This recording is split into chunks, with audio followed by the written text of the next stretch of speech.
घने जंगल के बीच बने भूतिया मंदिर की ओर चल पड़ा। मंदिर का नाम था काली शक्ति मंदिर, जहां सैकड़ों वर्षों से अजीबोगरीब रीति रिवाज होते आ रहे थे। सुखदेव के कदम तेजी से जंगल के दलदल भरे रास्तों पर बढ़ रहे थे। उसकी आंखों में आंसू और चेहरे पर एक अजीब सी दृढ़ता थी। बारिश और तूफान ने चारों ओर कोहराम मचा रखा था, लेकिन सुखदेव का मन केवल अपनी बेटी गौरी को बचाने के विचार में डूबा था। जंगल में गूंजती तूफानी हवाओं के बीच वह मंदिर की ओर बढ़ा। जैसे ही वह मंदिर के करीब पहुंचा, भीतर से अजीब सी मंत्रोच्चार की आवाजें सुनाई देने लगी। मंदिर के अंदर काले कपड़ों में लिपटे लोग गोलाकार घूमते हुए अज्ञात भाषा में मंत्र पढ़ रहे थे। हर कोई एक भयानक और रहस्यमय रस्म में लीन था। मूर्ति के सामने जलती मशालें तूफानी हवा से झपक रही थी।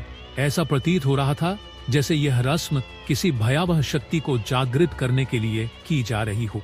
सुखदेव ने मंदिर के विशाल और भयावह दरवाजे को धक्का देकर खोला।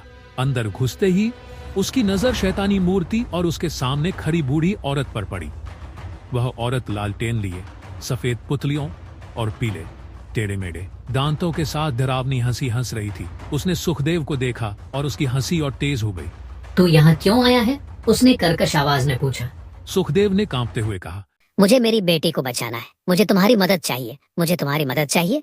बूढ़ी औरत ने मूर्ति की ओर इशारा करते हुए कहा, यह मंदिर इच्छाओं को पूरा करने का स्थान है, लेकिन इसकी कीमत बहुत भारी होती है।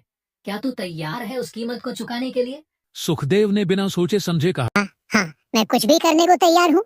मेरी बेटी को वापस लाओ। बूढ़ी औरत ने उसकी आंखों में झांका और गंभीर स्वर में बोली, तो सुन, तुझे अपनी आत्मा को इस शैतान को सौंपना होगा, लेकिन याद रख, जो कुछ खोया है उसे पाकर तुझे और भी बड़ा मूल्य चुकाना होगा।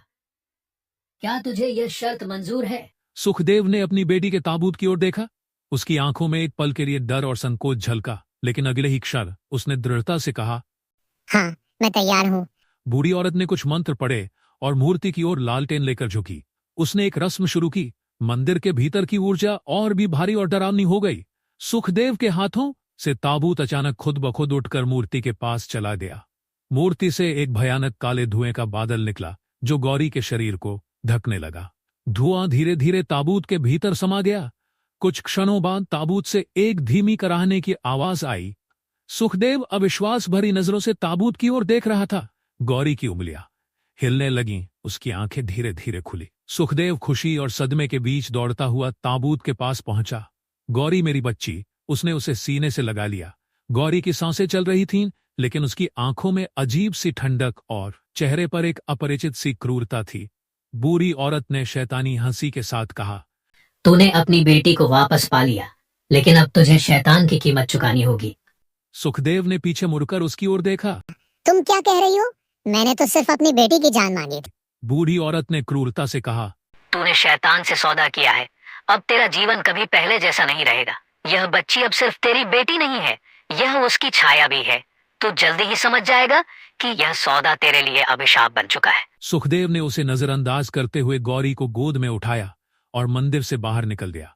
लेकिन उसे नहीं पता था कि उस अंधेरी रात में उसने अपनी बेटी को बचाने की कीमत में अपने ही जीवन का सबसे बड़ा अभिशाप खरीद लिया था। गौरी के लौटने के बाद सुखदेव ने देखा कि उसकी बेटी पहले जैसी नहीं रही।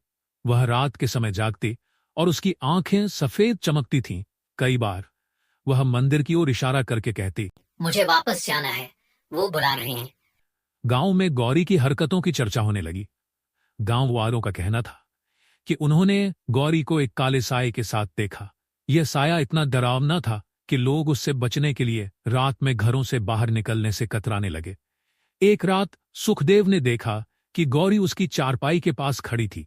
उसके चेहरे पर एक अजीब मुस्कान थी और उसके हाथों से काला धुआं निकल रहा था।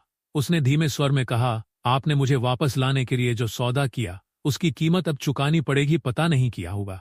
यह सुखदेव ने किया। गांव वालों ने मिलकर सुखदेव को बुलाया। गांव के सबसे बुजुर्ग रामलाल, जो मंदिर के अघोरी श्राप के बारे में जानत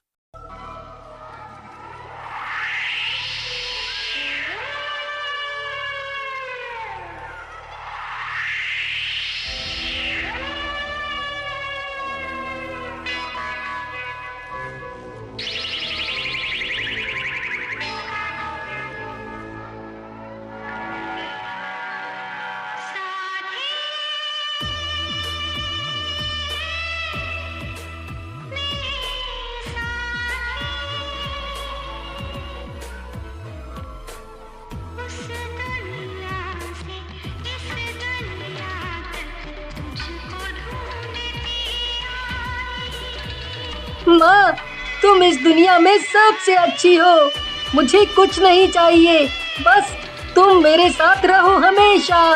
फिर रोहन अपने दोस्तों के साथ खेलने चला जाता है और विमला भी लोगों के घर काम करने चली जाती है। विमला भीमा सेठ के घर पर चूल्हा चौका किया करती थी। विमला भीमा से कहती है, भीमा सेठ, इस बार दिवाली है, कुछ पैसे ज्यादा मिल जाते तो अच्छा रहता। मेरे बेटे को इस बार मैं अच्छा सा दिवाली का तोहफा देना चाहती हूँ। विमला की बात सुनकर भीमा हंसने लगता है और बोलता है, अरे विमला, तुम जैसों की भी कोई दिवाली होती है क्या? अरे मीठे चावल बना कर खिला देना अपने बेटे को, खुश हो जाएगा। तभी भीमा का बेटा नकुल वहाँ आ जाता है। नकुल बहुत ही बिगड़ैल और रंगीन स्वभाव का था। विमला को देखकर बोलता है, अरे पिताजी, इस बुढ़िया को काम पर रखा है आपने? अरे लोग आजकल नौकरानियां भी इतनी सुंदर रखते हैं। चलो आपकी मर्जी, लाओ मुझे कुछ पैसे दे दो, मुझे दोस्तों के साथ घूमने जाना है। नकुल की बात सुनकर भीमा हंसने लगता है और नकुल को 5,000 रुपए निकाल कर दे देता है। विमला बेचारी आंखों में आंसू भरकर देखती रह जाती है और वहाँ से चली जाती है। 2 दिन बाद जब वो काम पर जाती है, नकुल गुस्से में उसकी ओर इशारा करके बोलता है, पिताजी, आ गई आपकी लाडली नौकरानी। अब इसी से पूछिए मेरे पैसे कहाँ गए? हो ना हो इसी ने चुराए हैं। चोरी?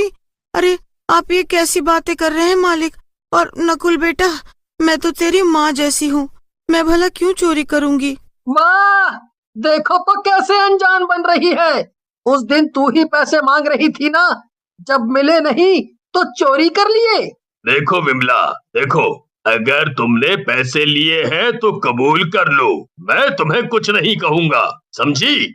भीमा की बात सुनकर विमला को भी गुस्सा आ जाता है और वो बोलती है, सेठ जी, देखो मैं गरीब जरूर हूँ, चोर नहीं, समझे? मैं जा रही हूँ। लेकिन नकुल गुस्से में विमला के बाल पकड़कर जोर से दीवार में धक्का मारता है और बोलता है, एक तो चोरी, ऊपर से सीना चोरी, मेरे पिताजी से ऊंची आवाज में बात करती है।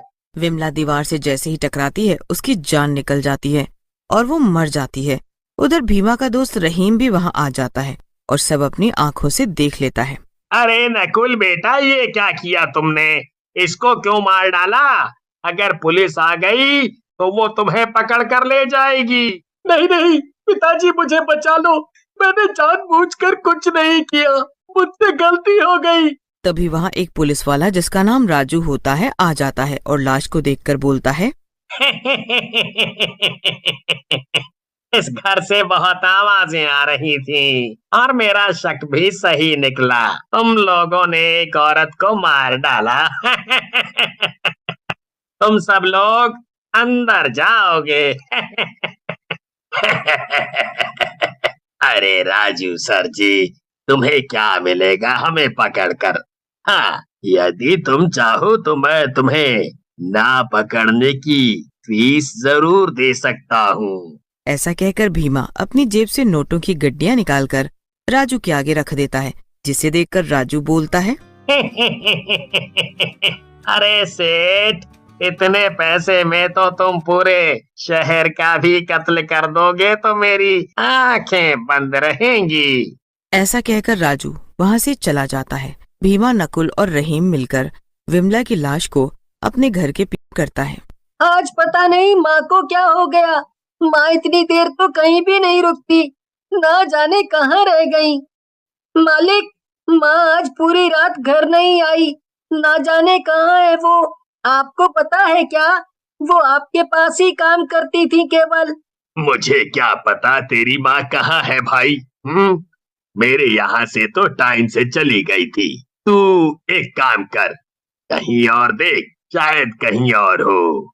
लेकिन सेठ जी, वो तो आपके ही घर काम करती थी, उसने मुझे बताया था।